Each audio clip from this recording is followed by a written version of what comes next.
வேற இழுக்கவே ஆரம்பிக்கல. எம்பி வந்து கையை வச்சு இழுக்கா உடனே அஞ்சு போச்சு. எவ்வளவு பெரிய அவசரம். ஒரு வருஷமும் திருநெல்வேலியில 513 வருஷமா ஓடிட்டு இருக்கு.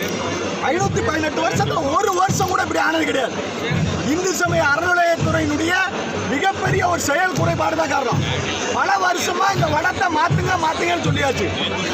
நேற்று முதற்கொண்டு சொல்லியிருக்கோம். இந்து மொழியில இருந்து இன்னும் இந்த பக்தர்கள் அத்தனை பேர் சொல்லியிருக்காங்க வடத்தை மாத்துங்கன்னு.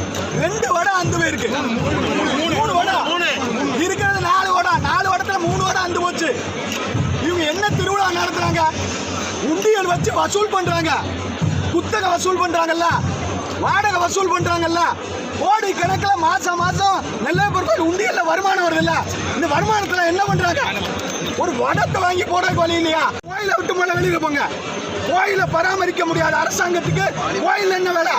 உண்டியல் மாத்திரம் வாங்கி எடுத்து சாப்பிடுறீங்க, குத்தகை பணத்தை எடுத்துட்டு போறீங்க.